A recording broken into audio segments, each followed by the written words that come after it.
Hello, BookTube. I thought I'd do a little bit of a book haul. These came from various places. They're just things I've picked up this week. I want to start out with David Macaulay. Um, he wrote a book that I loved years ago called The Motel of Mysteries, but he's done quite a few others. The Castle, City, Cathedral, Way Things Work, and always admired his stuff. And this one is The Ship.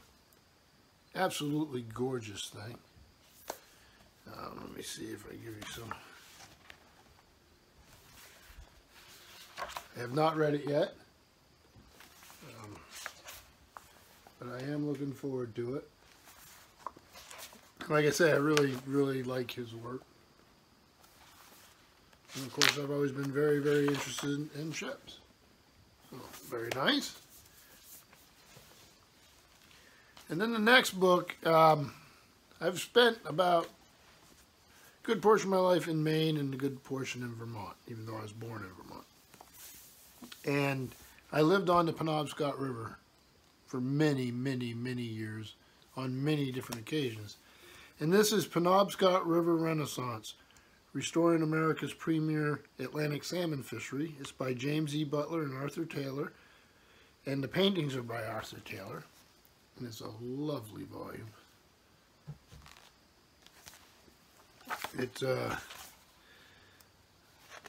This is a special edition of 3,000 copies. And it's a Silver Quill Press, an imprint of Down East Books in Camden, Maine. I'll show you a few of the... Well, here we have a... Horace Chapman presents the first Penobscot salmon of 1931 to President Herbert Hoover. And then here's one of the paintings. Just beautiful. And let me see here.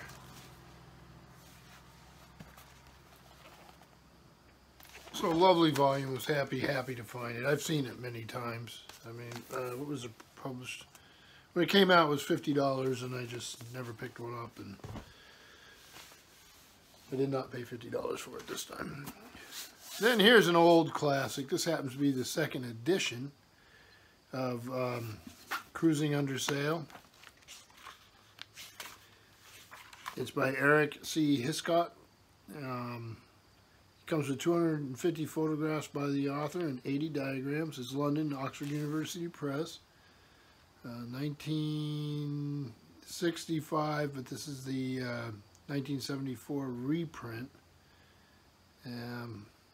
So the second edition came out in 65. The book originally came out in 1950. But some of this stuff doesn't go out of date. I mean, if you're talking navigation, with satellite navigation, things like that, yes, there'd be some changes, for sure. But you could learn a lot with a volume like this. And I had a copy years ago, but I'm not sure it was this edition.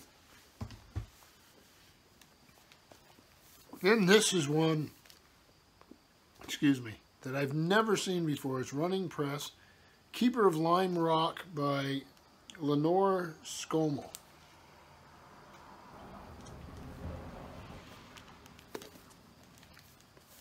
And papers. A little chart of Newport, Rhode Island. And this came out by the Running Press in Philadelphia and London in 2002. And it is the story... Here, let me hit. At the time when mariners navigated mercurial seas, a 103-pound woman watched over them from her lonely perch on Lime Rock. Ida Zoradia Lewis made her first rescue at the age of 15. Her daring efforts as the daughter of an invalid lighthouse keeper were brought to the public's attention 11 years later, and her quiet life by the harbor would never be the same. So, yeah, about a lighthouse keeper. There she is. It looks like a fun volume, so I'm looking forward to that. It's a short thing. And then another nautical theme, Windfall, the End of the Affair by William F. Buckley Jr. with photographs by Christopher Little. I've read some of these volumes, and this was a later one. The end paper is quite nice. And the nice thing is it has a frontispiece with a picture of a person I very much admire, the admiral, historian, and excellent writer, Samuel Eliot Morison. So his photographs. It's about a trip that Buckley and his friends took. Here we go. Where is it at? 1990 was a very good year producing vintage Buckley. He not only embarked on this passage, but on several significant others. He celebrated deeply meaningful anniversaries, the 40th year of his marriage, the 40th since his graduation from Yale, and the 35th of the National Review, the magazine he founded, and then decided, to considerable shock, to retire from editing.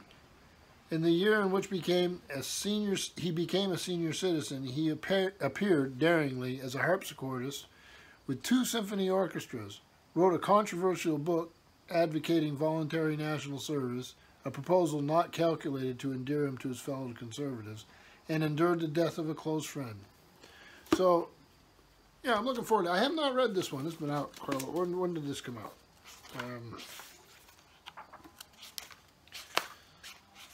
This was Random House, New York, and it came out in 1992, and I missed it. I don't know how I haven't read it. So then, on a sort of a different theme, I picked this up, and for some reason I thought I had it at one time. I have not read it, I don't believe. And this is Penelope Lively, Dancing Fish and Ammonites, a memoir.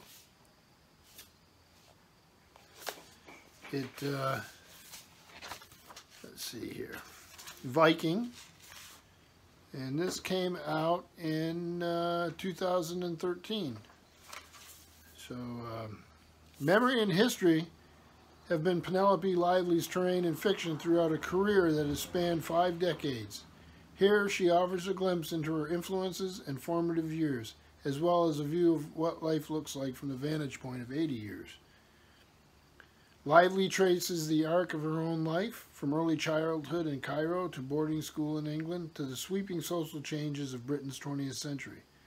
She reflects on her early love of archaeology, the fragments of the ancients that have accompanied her journey, including a shard of Egyptian ceramic depicting dancing fish and ammonites found years ago on a Dorset beach. She also takes an intimate look back to a life devoted to books and writes insightfully about aging. So, I mean, I read that. I know I have not read this, but I don't know if I ever had it. So, it looks so familiar for some reason. Then, sort of a specialized thing, but the kind of thing I really enjoy. This is E. Mowbray Tate's Trans-Pacific Steam, the story of steam navigation from the Pacific coast of North America to the Far East and the Antipodes, 1867 and 1941. And there he is, a former educator and theologian who did one of these maritime histories in his retirement. When did this come out? This is Cornwall Books, New York, London, and Toronto. And this is from 1986. There's the end papers. So I just love the story of ships, regional stories like this where you get so much detail. Great fun. I'm looking forward to this. And then finally, in a volume that I was thrilled to find, this is Men at Sea. It's the best sea stories of all time from Homer to William F. Buckley Jr., edited and with an introduction by Brant Amar. Let's see if I can get this without too much glare. You can hear the, I don't know if you can hear, but I can hear the chainsaws going in the forest right now. And these are some of the writers. So, Crown Publishers Incorporated, New York.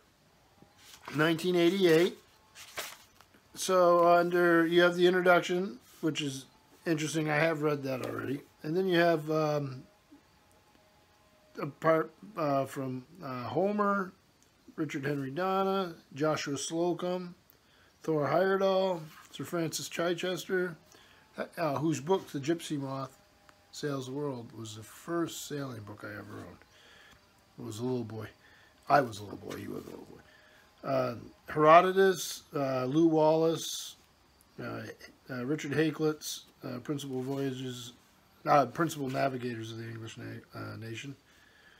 James Fenimore Cooper, just Theodore Roosevelt from his Naval War of 1812, which is C.S. Forester, The Sinking of the Bismarck. A lot of you know him as the author of the Horatio Hornblower novels. Alistair MacLean, Hospital Ship Rams a U-Boat, and that was from his book San Andreas. Let's see, Victor Hugo, Sir Ernest Shackleton, Jules Verne, Samuel Eliot Morison, First Crossing of the Atlantic, which is an excerpt from Christopher Columbus, Mariner, which wonderful, wonderful history. Let's see, William Bradford's The Voyage of the Mayflower, which is selected from the History of Plymouth Settlement. The Death of Captain Cook by Andrew Kippis. Richard Evelyn Byrd, Southward to the Pole. Frederick Marryat, The Midshipman. Let's see, Ernest Hemingway, Fight with Sharks, Roll the Man in the Sea. Let's see, William F. Buckley, Reaching Marbella, which is from Atlantic High. Herman Wouk. There's the Mutiny section from Caine Mutiny. Let's see. Howard Pyle, The End of the Blackbeard the Pirate. Joseph Conrad. Edgar Allan Poe. Stephen Crane. Herman Melville. The Chase from Moby Dick. Jack London. A section from The Sea Wolf. St. Paul averts a shipwreck. Acts of the Apostles from the Bible. And Daniel Defoe, Crusoe Visits a Wreck from Robinson Crusoe. So a big old volume with just excerpts. Nice way to see what you're interested in pursuing or getting an overview. So not a bad little book haul. Busy week. Today's nice because we finally get down in the 60s, which should be high summer weather in Vermont, but it's been 90 all year, all season. So it's starting to feel a little normal around here. One day does that to you. And I will get to my Pentathon reading in another video, and I hope all is well. Thank you, BookTube.